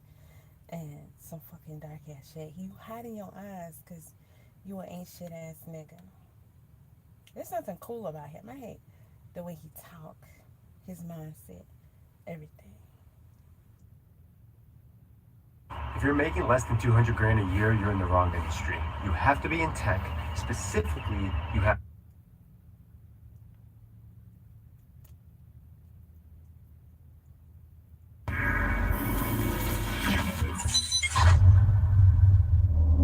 Okay, so things went quiet for a little while, but then 50 started trolling Clarissa, claiming that he had damaging ring camera footage of her and this guy named Maserati Bud during Christmas. Did you and Clarissa ever have a conversation about this guy, Maserati Bud? She told me about it. She told me about it beforehand. Before he even did the shit that he did, whatever, on social media, she told me about the situation. So I already knew about it.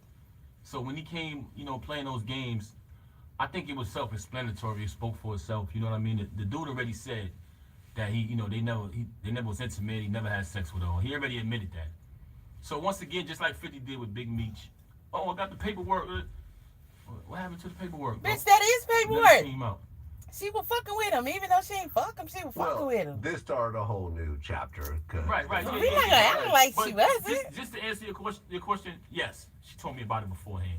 So when he went and did the sucker shit he did, which was cap, because the dude said it himself that nothing never happened. It's not cap. It was a clout chase.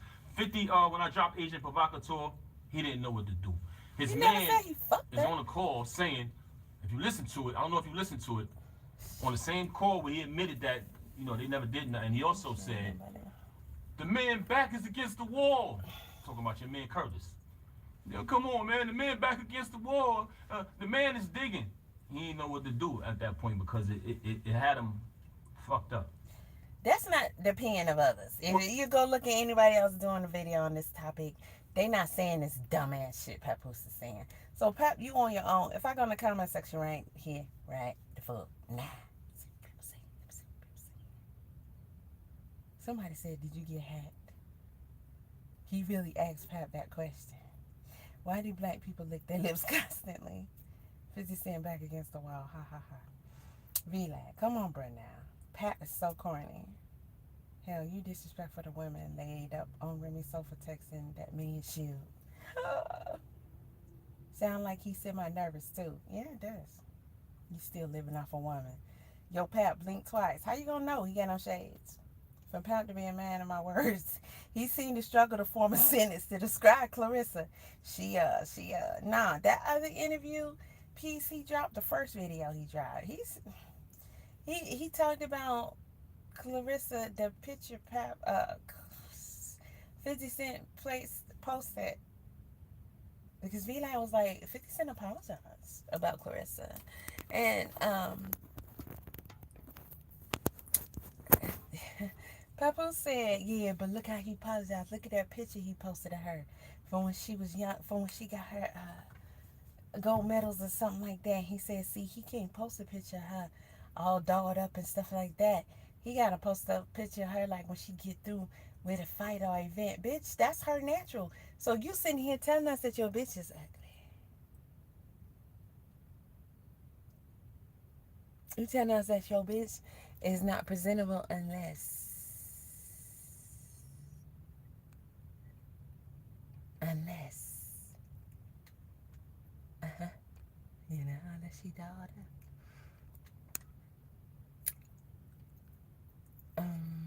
Unless she daughter. Pull over and give us day 60. Damn, y'all been commenting. Okay, look at y'all. Thank you, Marquita. Come to Cleveland. What do you think about the DOD, Department of Defense, aka the Pentagon? Listen, are we talking about that? Do I do flatbed? No. I don't think I'm fit for that. Do I have to pull over on the side of the road anytime, any place and secure my load? There was a woman flatbed company that tried to get me one time, and I just kept saying no. She's like, we're all women company. And we're all flatbed, all women. She's like, you can do it. She was trying to talk that girl power in me, and I was just like, I don't trust that. I don't want to be responsible for that as a woman. That just looked like too much of hard work, I don't want to trust that I'm not strong enough to secure that load. I don't want to have to pull over on the side of the road anytime, no matter the weather, just because I got to retighten my load. That just seemed too dangerous for me. Some people cut out for that, in my opinion, and some people just ain't. And it ain't me. And I would never even try to get my brain there. Why? Because I don't have to do flatbed. You said pull over and give us a show. I might give you one in a few minutes. I was working out. You should have came last night or whatever. I will be again. Oh, I keep forgetting about my head where I bruised it at. It's healing, but it's still sore and everything. So I'm trying to keep this hat off of it. I mean, to touch it, it hurts. So I'm sad today because this year,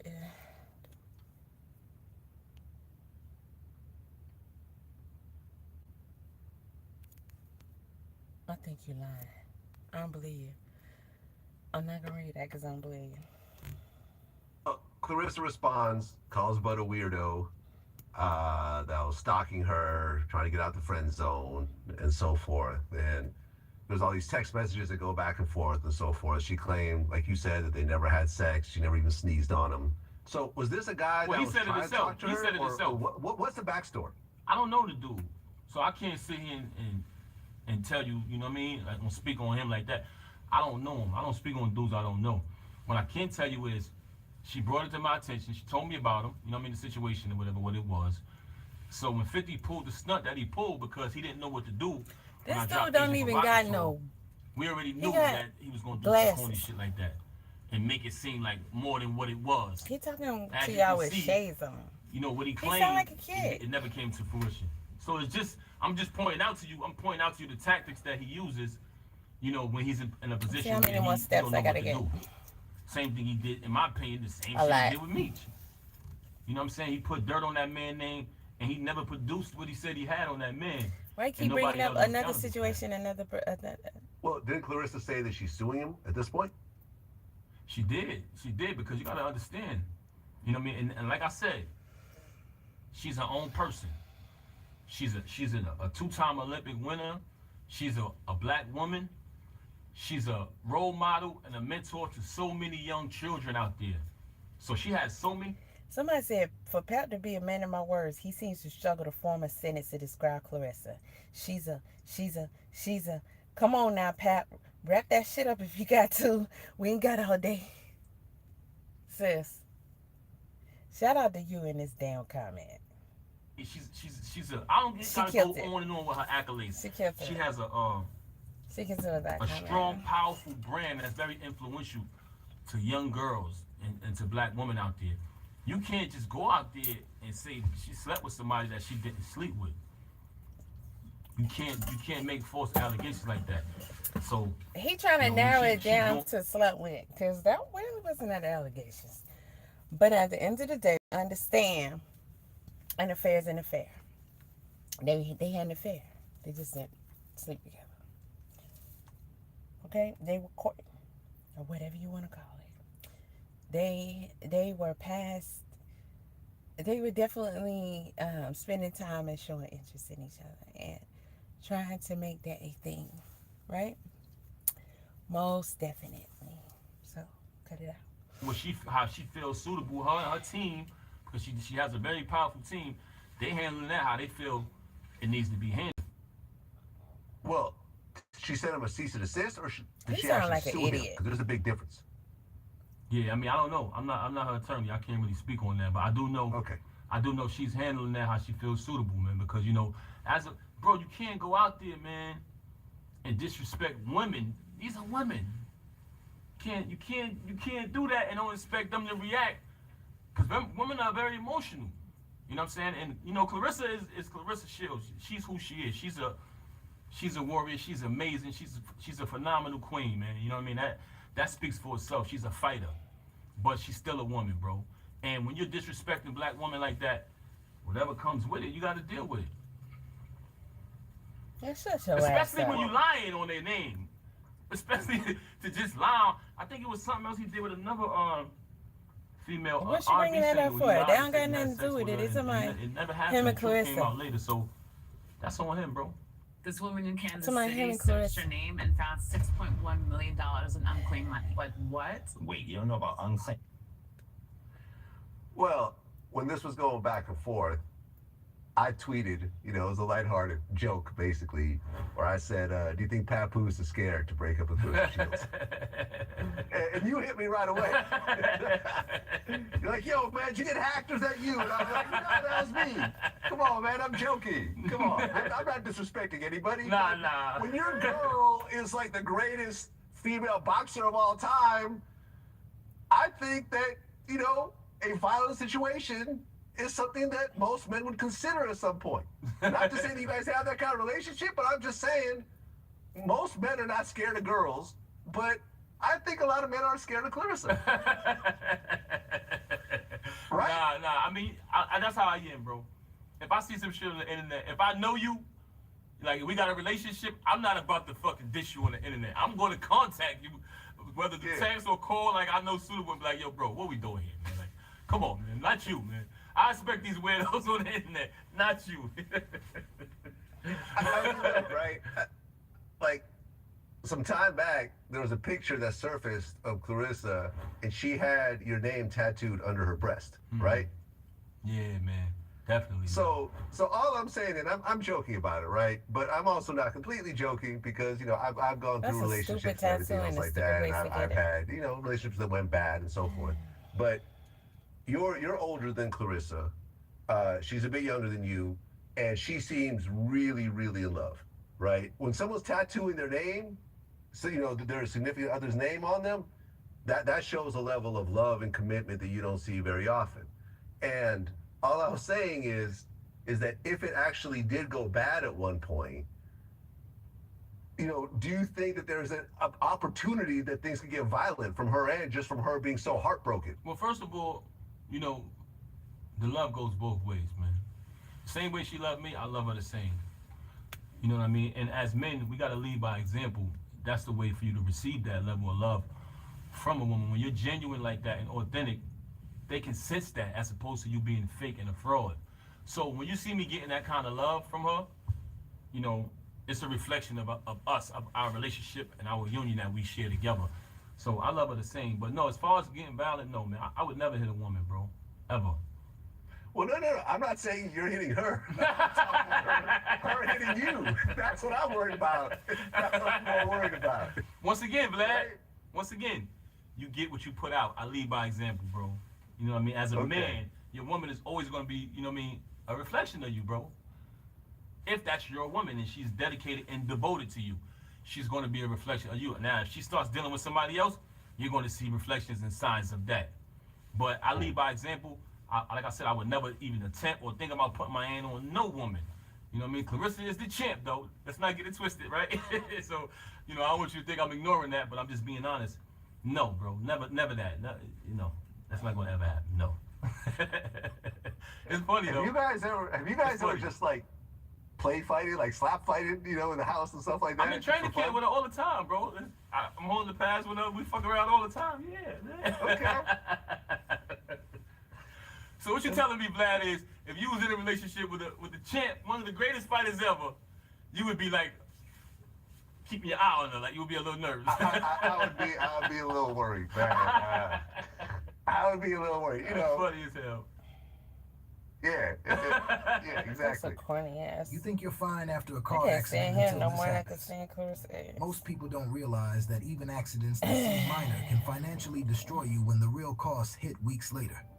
If you've been in a car accident recently, even one that seemed minor or where you were just a passenger, you need to hear this before it's too late. Oh, they got Atlanta crime files. Okay, they walk away from what seems like a minor accident thinking everything is okay. Maybe a little soreness, maybe some minor damage to their car, but nothing serious. Then reality hits. The medical bills start rolling in. Your car needs more repairs than you thought. You're missing work because of lingering pain or appointments. Suddenly, what becomes a financial nightmare. But here's what nobody tells you in those first few days after an accident. You actually owed a huge check even if the accident seemed minor, or you were just a passenger and all you have to do is claim it. Most people never realize this because they're focused on just getting back to normal. They don't understand that even seemingly minor accidents can entitle you to significant compensation. Not just for obvious damages, but for things you might not even think about. But there is a catch. Your accident had to have happened in the past year to qualify for our program. If that's you, you're owed big.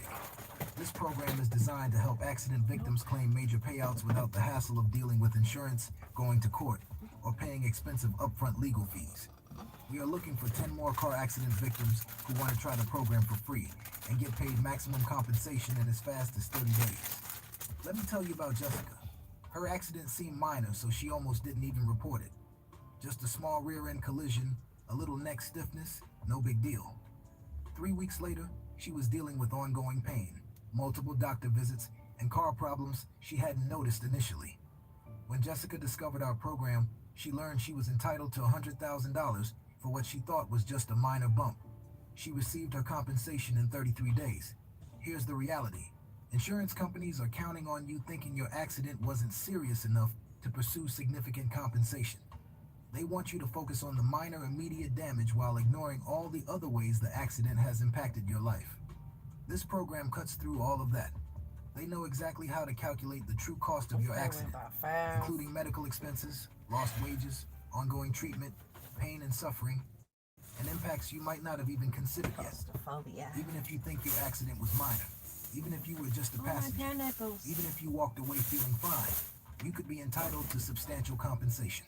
To take advantage of this program Hey man, shout out to Wiz Clip that, man. Oh yeah, shout out to Wiz, man. At what age did you learn how to shake your ass? I've always known how to shake my ass. Oh, since birth? I mean, not since birth, not since it came out the... Well, I'm saying, what age was you like, oh, I know how to shake ass?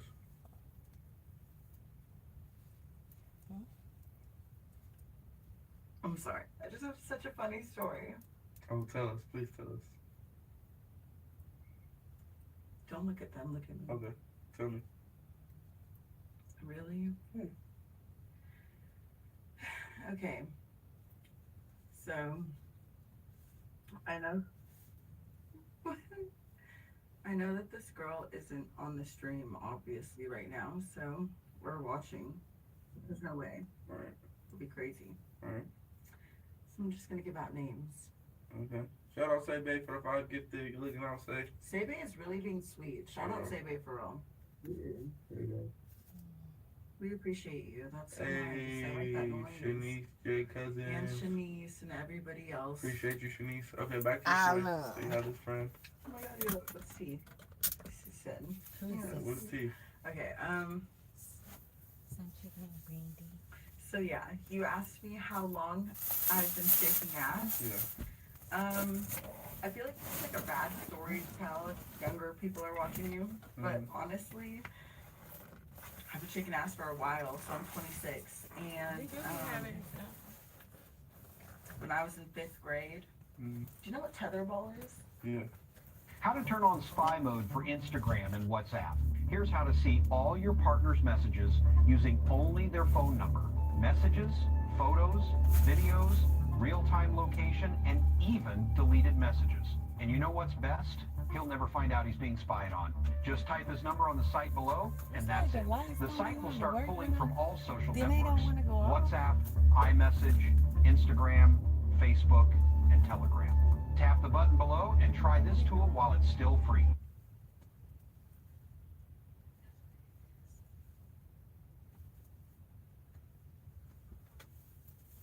Don't be the dad without a backup plan. I get it. You think you're invincible. You think it won't happen to you. But here's the brutal truth. Your family's financial security shouldn't depend on you staying alive forever. Smart dads are making moves right now. I purchased life insurance through Ethos because the process was actually simple. No medical exams, no complicated paperwork, no sitting in some stuffy office. Everything is 100% online, and it helps protect the people who we love the most. We're talking $700,000 in coverage for $39 a month. Your family deserves better than hope. Stop procrastinating on this.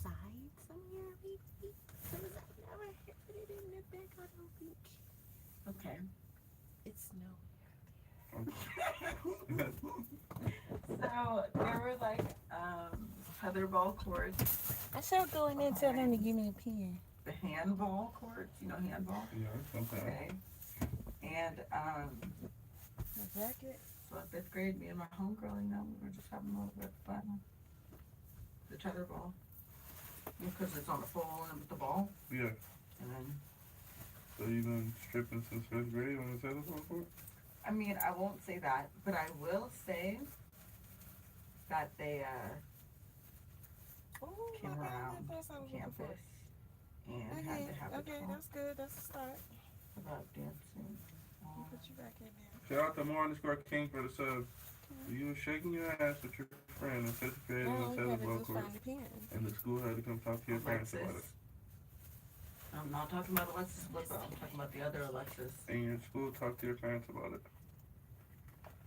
The school talked to everybody. I mean, this is C, right?